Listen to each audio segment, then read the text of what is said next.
नमस्कार प्रिय दर्शकों, स्वागत है आपका हमारे YouTube चैनल। किस कारण से देवी लक्ष्मी घर को छोड़कर चली जाती है और कौन से घर में माँ लक्ष्मी का वास सदा रहता है, आइए इस प्राचीन कथा के माध्यम से जान लेते हैं। दोस्तों, यह कथा अत्यंत रोचक और ज्ञानवर्धक है। इस कथा के माध्यम से आपको अनेक प्रकार की महत्वपूर्ण जानकारी प्राप्त होगी, इसीलिए आप इस कथा को पूरा अवश्य देखें। दर्शकों, हम कहानी शुरू करें और आप इस वीडियो में खो जाएं। इससे पहले अगर आप हमारे चैनल पर पहली बार आए हैं तो हमारे YouTube चैनल सब्सक्राइब करें। प्रिय दर्शकों, अगर आप भी भगवान श्री कृष्ण को सच्चे दिल से मानते हो तो कमेंट में सच्ची श्रद्धा से जय श्री कृष्ण जरूर लिखें। इसीलिए आप इस कथा को पूरा अवश्य देखें। दोस्तों, एक समय की बात है, देवर्षि नारद भगवान श्री कृष्ण से मिलने के लिए द्वारिका नगरी में पधारते हैं। नारद जी को देखकर भगवान श्री कृष्ण कहते हैं, हे देवर्षि, पधारिए, द्वारिका नगरी में आपका स्वागत है। आज द्वारिका में आने का क्या प्रयोजन है? देवर्षि कहते हैं, हे प्रभु, मन में आपके दर्शन करने की इच्छा हुई सो चला आ गया। भगवान श्री कृष्ण मुस्कुराते हुए कहते हैं, हे देवर्षि, अवश्य ही आपके मन में आज कोई न कोई शंका निर्माण हो गई होगी, इसीलिए निसंकोच होकर पूछ लीजिए। देवर्षि कहते हैं, हे प्रभु, आप तो सब कुछ जानते हैं। मेरे मन में जो भी शंका है उसके विषय में भी आपको पता है, लेकिन फिर भी अगर आप पूछ रहे हैं तो बताने की चेष्टा करता हूं। हे प्रभु, आज मैं आपके पास यह जानने के उद्देश्य से आया हूं कि किस कारण से मनुष्य के जीवन में दरिद्रता आती है। देवी लक्ष्मी किस कारण से मनुष्य के घर का त्याग करके चली जाती है, और वह कौन सा पुण्य है जिससे देवी लक्ष्मी सदैव ही मनुष्य के घर में वास करती है। भगवान श्री कृष्ण कहते हैं, हे देवर्षि, आज आपने समस्त मानव जाति के कल्याण के उद्देश्य से अत्यंत महत्वपूर्ण बात पूछी है। देवी लक्ष्मी के कारण ही मनुष्य के घर में सुख समृद्धि का वास होता है, और जब देवी लक्ष्मी घर का त्याग करके चली जाती है तो उस घर में दरिद्रता का ही वास होता है। इस विषय में एक प्राचीन इतिहास कहा जाता है, जो मैं आपको सुनाता हूं। जो भी मनुष्य इस कथा का श्रवण करता है उसके घर में देवी लक्ष्मी के साथ समस्त पुण्य निवास करते हैं।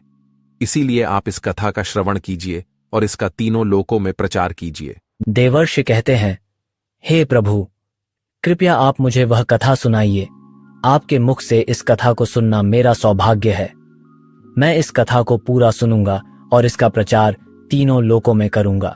भगवान श्री कृष्ण कहते हैं, हे देवर्षि, जो मनुष्य सत्य का साथ देता है, ईश्वर उसका साथ कभी नहीं छोड़ते हैं। आज मैं आपको महाराज हर्षवर्धन की कथा सुनाता हूं, जिन्होंने देवी लक्ष्मी का त्याग करके दरिद्रता को ग्रहण कर लिया था। त्रेता युग में भारतवर्ष के विशाल और संपन्न कुंतल प्रदेश पर सत्यवादी और धर्मात्मा राजा हर्षवर्धन का शासन था। महाराज हर्षवर्धन अपनी सत्यनिष्ठा, दानशीलता और धर्म पालन के लिए दूर दूर तक प्रसिद्ध थे। उनका हृदय विशाल था और उनकी दृष्टि में प्रजा का कल्याण ही सर्वोपरि था। उनके राज्य में हर व्यक्ति संतुष्ट और सुखी था, क्योंकि महाराज का एक ही उद्देश्य था, धर्म और न्याय के साथ प्रजा की सेवा करना। महाराज हर्षवर्धन का राजमहल असाधारण रूप से भव्य और दिव्य था। यह महल कुंतल प्रदेश की सबसे ऊंची पहाड़ी पर स्थित था, जहां से पूरा नगर और हरे भरे खेतों का दृश्य स्पष्ट दिखाई देता था। राजमहल के चारों ओर एक ऊंची दीवार थी, जो महल की सुरक्षा के लिए बनाई गई थी। उस दीवार के द्वार सोने और चांदी से मढ़े हुए थे, जिन पर उत्कृष्ट नक्काशी और चित्रकारी की गई थी। महल के अंदर प्रवेश करते ही सोने के खंभों की एक लंबी पंक्ति देखने को मिलती थी।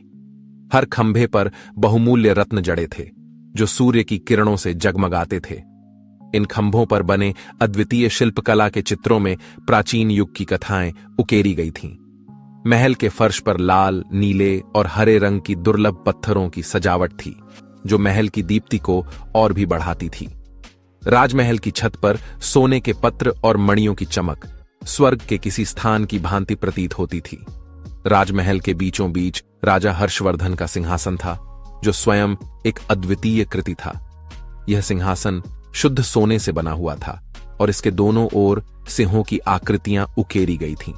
सिंहासन पर महाराज के बैठने का स्थान रेशमी कुशन से सज्जित था और उसकी पीठ पर अत्यंत कीमती माणिक और पन्नों की जड़ी हुई थी।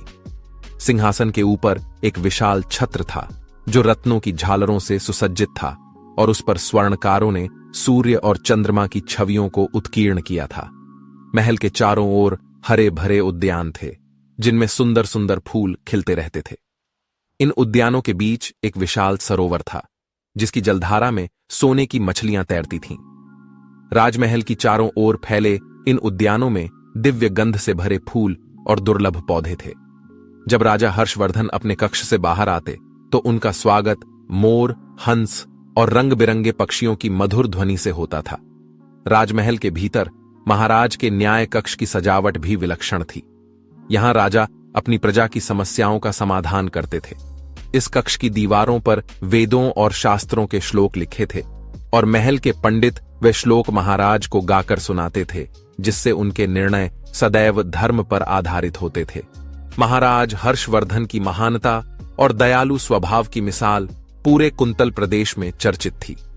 वे एक ऐसे राजा थे जो केवल अपनी प्रजा की रक्षा और न्याय का पालन ही नहीं करते थे, बल्कि उनके सुख दुख में भी भागीदार रहते थे।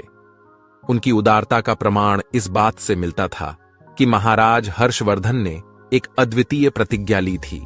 यदि किसी भी साधारण मनुष्य की वस्तु बाजार में नहीं बिकती तो वे स्वयं उस वस्तु को खरीदते थे ताकि कोई भी व्यापारी या कारीगर खाली हाथ अपने घर न लौटे।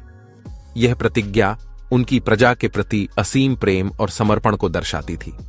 सायंकाल का समय आते ही जब बाजार की रौनक घटने लगती थी और लोग धीरे धीरे अपने घरों की ओर लौटने लगते थे, महाराज के सेवक नगर में घूमते थे। उनकी दृष्टि उन लोगों पर होती थी जो किसी कारणवश अपनी वस्तुएं नहीं बेच पाए थे, चाहे वह कोई गरीब किसान हो जिसने अपने खेत से लाया हुआ अन्न बेचा ना हो, या कोई बुनकर जिसने अपने हाथों से बनाए वस्त्र बेचने का प्रयास किया हो, या फिर कोई छोटा दुकानदार हो जो अन्य सामान बेचने आया हो। महाराज के सेवक सबकी सहायता करते थे। सेवकों के हाथ में राजा का आदेश था जो पूरी संवेदनशीलता और सम्मान के साथ पालन किया जाता था। जब वे किसी ऐसे व्यक्ति को देखते जो अपनी वस्तुएं लेकर चिंता में बैठा होता तो वे सीधे उसके पास जाकर उसकी समस्या सुनते थे। सेवक विनम्रता से पूछते थे, भैया, यह जो तुमने अन्न, वस्त्र या अन्य वस्तुएं यहां बेचने के लिए लाई हैं, इनकी कीमत क्या है?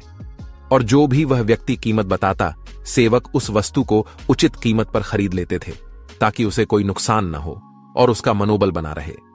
यह सब महाराज के आदेश पर होता था, लेकिन इसे इस प्रकार निभाया जाता था कि किसी को भी यह एहसास न हो कि यह कोई दान है, बल्कि यह राजा का एक प्रकार से समर्थन और सहयोग था जो उनके हृदय से प्रजा के प्रति प्रेम और कर्तव्य बोध का प्रतीक था। उनकी इस उदारता का कोई अंत नहीं था। लोग अपने घर जाते समय जब इस बात का जिक्र करते थे कि कैसे राजा हर्षवर्धन ने उनकी मदद की, तो उनके मन में न केवल कृतज्ञता बल्कि महाराज के प्रति अत्यधिक सम्मान भी जागृत होता था। राजा की इस दया और उदारता के कारण उनके राज्य में कोई भी भूखा, प्यासा या कष्ट में नहीं रहता था। यह केवल राजा का आदेश नहीं था, बल्कि उनकी आत्मा की पुकार थी कि उनके राज्य में किसी को भी कठिनाइयों का सामना न करना पड़े।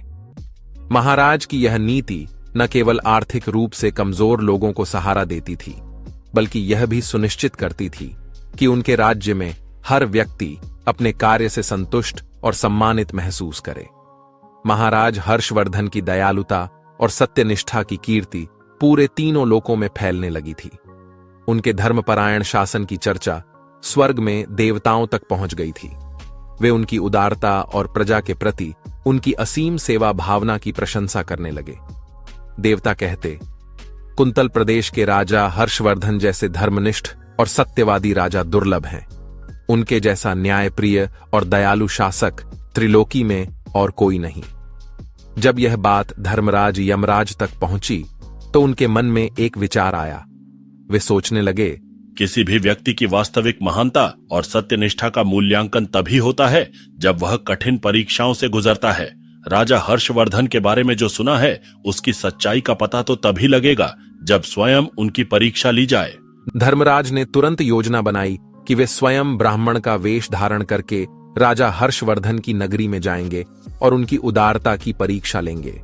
वे जानना चाहते थे कि क्या राजा केवल साधारण या सामान्य वस्तुएं ही खरीदते हैं या फिर कठिन और अनपेक्षित परिस्थिति में भी वही उदारता और धर्म का पालन करते हैं। धर्मराज ने ब्राह्मण का रूप धारण किया। उनका वेश अत्यंत साधारण और गरीबों जैसा था। उन्होंने अपने साथ एक पुरानी और टूटी फूटी पेटी ली जिसमें केवल कूड़ा कचरा भरा था। उस पेटी में जर्जर वस्त्र, टूटी हुई मिट्टी की हांडियां, गंदगी से भरी चीजें और धूल मिट्टी जैसी चीजें भरी हुई थीं। यह सब दरिद्रता का प्रतीक था जिससे कोई भी इसे खरीदने की सोच नहीं सकता था। धर्मराज ने यह तय किया कि वह इस पेटी को बेचने के बहाने महाराज की उदारता की कसौटी परखेंगे। ब्राह्मण रूपी धर्मराज उस पेटी को लेकर महाराज हर्षवर्धन के नगर पहुंचे। वह नगर में प्रवेश करते ही सीधे मुख्य बाजार की ओर बढ़े। वहां की रौनक और चमक धमक से दूर एक कोने में उन्होंने अपनी पेटी रखी और चुपचाप बैठ गए। दिन चढ़ रहा था और नगर के व्यापारी अपनी दुकानों पर व्यस्त थे।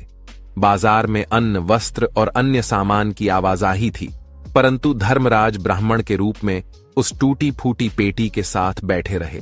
धर्मराज ने सोचा, देखते हैं जब कोई इस पेटी को नहीं खरीदेगा तब क्या महाराज हर्षवर्धन के सेवक इस स्थिति को समझेंगे और क्या वे सच में मेरी मदद करेंगे। धर्मराज ने बाजार में दिन भर इंतजार किया। लोग आते जाते रहे परंतु कोई भी उनकी ओर ध्यान नहीं दे रहा था।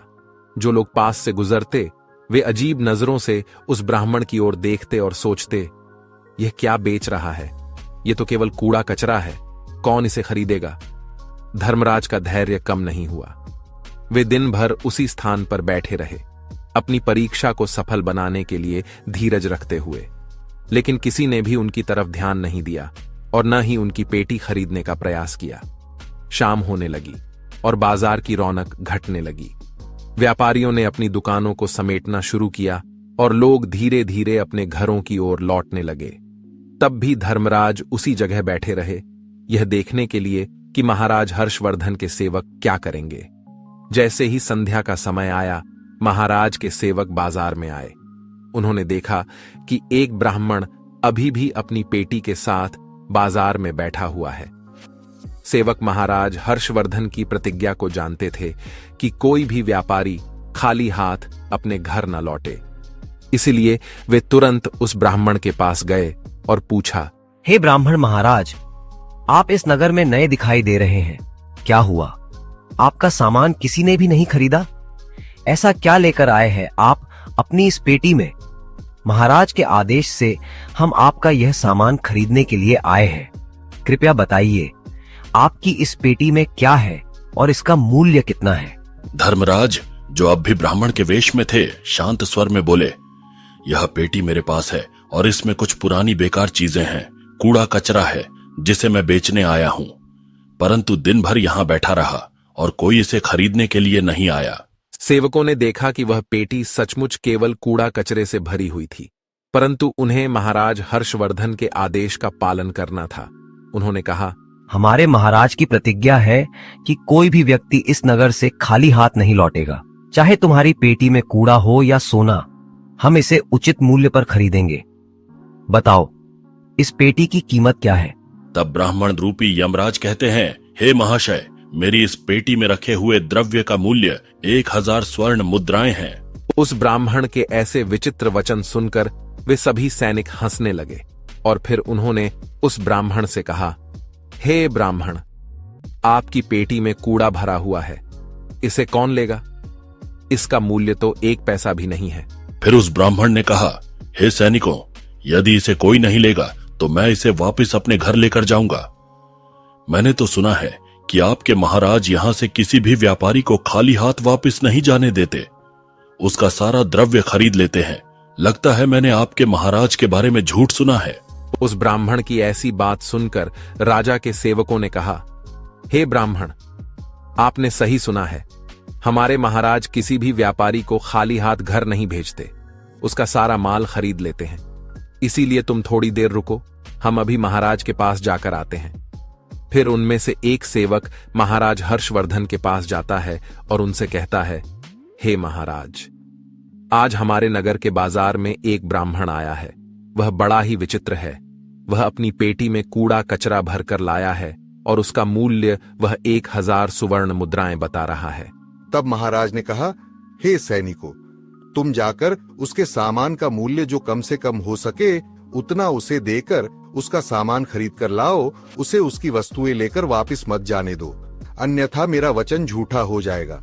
फिर राजा के सेवक उस ब्राह्मण के पास जाते हैं और कहते हैं, हे ब्राह्मण, हम तुम्हारे इस पेटी का मूल्य 200 स्वर्ण मुद्राएं देते हैं। तुम इतनी मुद्राएं लो और प्रसन्नता से अपने घर चले जाओ। किंतु उस ब्राह्मण ने कहा, हे सैनिकों, मैं 1000 स्वर्ण मुद्राओं से 1 पैसा कम नहीं लूंगा। यदि तुम मेरा सामान खरीदना चाहते हो तो खरीदो, नहीं तो मैं अपना सामान लेकर वापस चला जाता हूं।